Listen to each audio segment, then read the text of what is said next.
Hello everyone, आज है 23 जुलाई और आज इस वीडियो में हम बात करने जा रहे हैं रिलायंस पावर के बारे में। देखिए, रिलायंस पावर के शेयर में आज भी 5% की गिरावट है। शेयर अभी 11 से 12 रुपए के बीच में ट्रेड कर रहा है। एक बड़ी रफ्तार दिखाई, लेकिन उसके बाद ये लगातार टूट रहा है। और अगर आप मेरे चैनल को रेगुलर फॉलो करते हो तो जब ये रैली बनी थी, मैं तब से लगातार कह रहा हूं कि भाई साहब, एक ट्रैप तैयार हुआ है इस रैली में जो लोगों को फंसाएगा और वापस ये नीचे की तरफ ही जाने वाला है ये शेयर। तो पढ़ने की यहाँ पर ज़रूरत नहीं है ज़रूरत। वीडियो में हम डिस्कस करेंगे कि कौन सा लेवल मुझे खरीदारी के लिए पसंद आता है और एक कौन सा लेवल है जहां पर अगर भैया खरीदारी करनी ही है तो रिस्क लिया जाए। तो उसके बारे में भी हम यहाँ पर बात करेंगे, लेकिन उससे पहले अगर आपने अभी तक चैनल को सब्सक्राइब नहीं किया है तो प्लीज़ अभी इसे सब्सक्राइब कर लीजिए, क्योंकि आगे भी बहुत सारे वीडियोस हैं जो आपको काफ़ी ज़्यादा हेल्प करेंगे। तो रिलायंस पावर अगर देखा जाए तो अनिल अंबानी की कंपनी है ये, और कंपनी के ऊपर काफ़ी ज़्यादा कर्जा है, लेकिन कंपनी ने पिछले कुछ महीनों में अपना ये जो कर्जा है उसको कम भी किया है, और साथ साथ प्रमोटर यहाँ पर अपनी होल्डिंग को बढ़ा रहे हैं। देखिए हुआ क्या, प्रमोटर ने ऊपर के लेवल पर भैया बड़ी बिकवाली की और बेच के निकल गई है, ठीक है। अब नीचे के लेवल पर प्रमोटर अगर खरीदारी करने आते भी है तो भैया सस्ते कीमत पर ही तो खरीद रहे वो लोग नीचे के लेवल पर। और आप देखिए, प्रमोटर ने बोला कि हम खरीदारी करेंगे, और यही मैं कहता हूँ कि देखो, एक चीज को समझिए आप। प्रमोटर के पास मान लीजिए कि 100 करोड़, मतलब एग्जाम्पल में दे रहा हूँ, ठीक है, 10 करोड़ शेयर प्रमोटर के पास है, ठीक है, और शेयर की कीमत है 4 रुपए। अब प्रमोटर कहेंगे कि हम यहाँ पर भैया 2 करोड़ शेयर खरीदेंगे आने वाले दिनों में। तो होता क्या है, होता यह है कि लोग धड़ाधड़ खरीदारी करते हैं और उस शेयर को 4 रुपए से 16 पे पहुंचा देते हैं, 17 पे पहुंचा देते हैं। मतलब प्रमोटर के जो 10 करोड़ शेयर की कीमत जो 40 करोड़ थी, उसको हम लोगों ने पहुंचा दिया 170-160 करोड़ के ऊपर, ठीक है। तो प्रमोटर के शेयर की वैल्यू यहां पर बड़ी है। अब प्रमोटर यहां पर 2 करोड़ शेयर ऐड भी कर लेंगे तो भी वो लोग मुनाफे में बैठे हुए हैं, उनका नुकसान नहीं है, यहाँ पर मुनाफे में बैठे हुए हैं। और ये चीज़ मैं हमेशा कहता हूँ कि देखिए, प्रमोटर खरीदारी कब कर रहे हैं वो समझिए आप यहाँ पर। उससे बेहतर चीज़ एक और समझने की, भैया कंपनी हाल फिलहाल में क्या कर रही है, मैनेजमेंट ट्रस्ट वर्दी है कि नहीं, कंपनी पर भरोसा किया जाए कि नहीं, कंपनी प्रॉफिट में है कि नहीं, कंपनी का बिजनेस कैसा है, कंपनी अपने कंपिटिटर्स के मुकाबले क्या परफॉर्मेंस कर रही है, वो सब चीज़ जानना जरूरी है। और अगर कंपनी का मैनेजमेंट सही नहीं होगा, कंपनी भैया अच्छा परफॉर्म नहीं करे, कंपनी के ऊपर कर्जा होगा, प्रमोटर लगातार अपनी होल्डिंग को बेच रहे होंगे, तो मेरे हिसाब से ये वो कंपनी है जो सबसे ज़्यादा ऑपरेटर इसको मैनेज करते हैं। यहाँ पर याद रखिए, ऑपरेटर का गेम सबसे ज़्यादा है प्रमोटर के मुकाबले। स्मॉल कैप शेयर है, 3,316 करोड़ के आसपास का इसका मार्केट कैप है। और अगर हम एनएससी में देखने की कोशिश करें तो 1 करोड़ से भी ज़्यादा का इसका वॉल्यूम ट्रेड हमें देखने को मिला है आज के दिन में। और प्रमोटर के पास तकरीबन 9% की होल्डिंग है। ये जो डेटा थोड़ा है वो थोड़ा सा गलत है, वरना प्रमोटर के पास 9% की होल्डिंग जरूर है। 2.15% की होल्डिंग एफआईएल के पास है, 0.15% की होल्डिंग म्यूचुअल फंड, 3.83% की होल्डिंग इंश्योरेंस कंपनी के पास है। बड़े फंड हाउसेज के पास पैसा नहीं है, मतलब उन्होंने यहाँ पर पैसा नहीं लगाया है, ठीक है।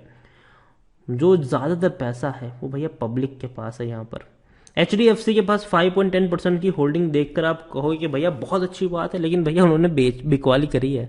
एचडीएफसी के पास तकरीबन 8.5% की होल्डिंग हुआ करती थी, उन्होंने भैया बिकवाली करी है, जो तेजी थी उसका उन्होंने फायदा उठाया और भैया शेयर को बेचा और निकल लिए थे, ठीक है, एचडीएफसी लिमिटेड। यहाँ पर अगर हम देखें रिलायंस पावर, टेक्निकल रेटिंग अभी भी अच्छी नहीं है, गिरावट के संकेत है। यहाँ पर अगर हम एक और चीज़ देखें तो according to Moneycontrol user 72% लोग खरीदने की सलाह दे रहे हैं, 12% लोग बेचने की बात कर रहे हैं, 16% लोग यहाँ पर होल्ड करने की नसीहत दे रहे हैं। रेवेन्यू में कोई उतना बड़ा चमत्कार नहीं हुआ है, लगातार रेवेन्यू कम ही हो रहे हैं। 10,000 करोड़ के रेवेन्यू 8,000 करोड़ के आसपास के हैं। प्रॉफिट्स अगर हम देखें तो भैया डेफिनेटली 2019 और 20 के मुकाबले इस बार प्रॉफिट कमाया है, 450 करोड़ का प्रॉफिट जरूर इनको हुआ है। और कंपनी को प्रॉफिट होने का एक वजह यह भी कि जो कर्जा है वो उन्होंने काफी हद तक चुकाया है।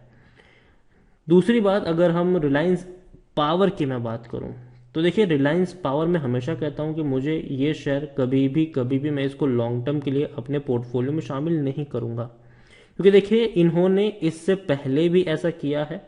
आप देखिए खबर आती है और शेयर 2 रुपए से भी कम कीमत का शेयर था और एकदम से उछल जाता है ये 4.5 रुपए से भी ऊपर। बाद में क्या होता है, वापस 1 रुपए का शेयर बन जाता है, वापस तेजी आती है, यहाँ पर 5 रुपए के आसपास चला जाता है, वापस क्या होता है धीरे धीरे टूट कर ये 2.5 रुपए से भी नीचे शेयर चला जाता है, फिर तेजी आती है, फिर गिरावट आती है।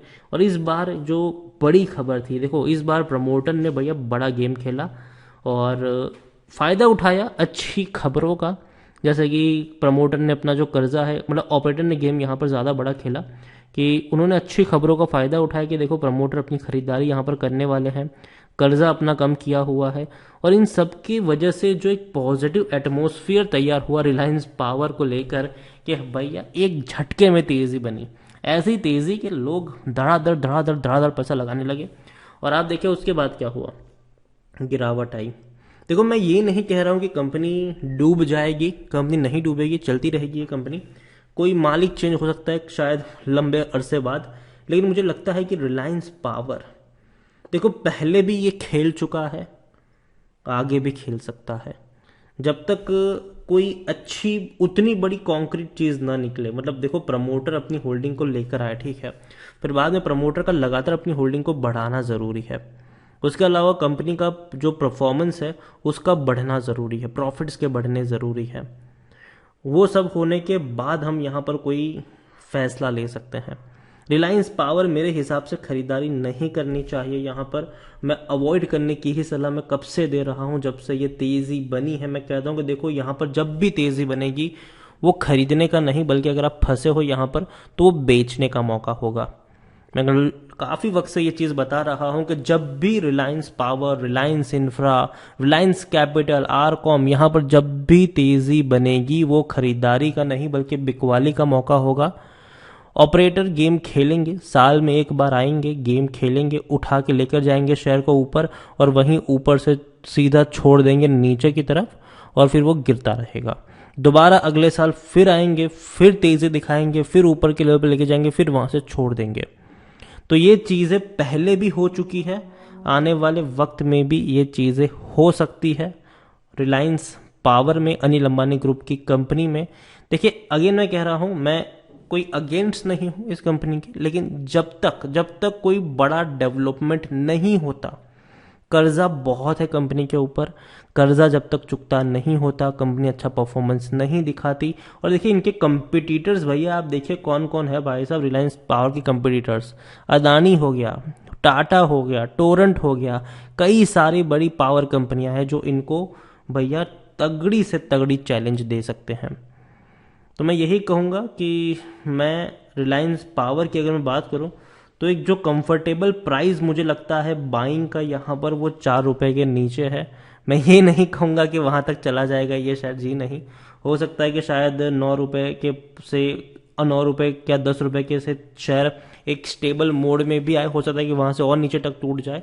कहना मुश्किल है, इस शेयर को प्रिडिक्ट करना सबसे ज़्यादा मुश्किल है क्योंकि इसको चलाते भैया ऑपरेटर है, उनकी मर्जी से जाते हैं, उनकी मर्जी से आते। लेकिन मैं इसको इतना महंगा तो कभी नहीं खरीदूंगा रिलायंस पावर को। बाकी मर्जी आपकी है भैया, आपको लगता है कि भरोसा किया जा सकता है आप डेफिनेटली पैसा लगाइए, लेकिन मैं इससे दूर रहना ज़्यादा पसंद करूंगा। वीडियो को यहीं पे एंड करूंगा। पसंद आया हो तो लाइक करें, शेयर करें। चैनल पर अगर पहली बार आए हैं तो प्लीज़ सब्सक्राइब करें। और रिलायंस पावर के बारे में आप क्या सोचते हैं वो भी आप मुझे कमेंट में लिखकर बता सकते हैं। Thank you.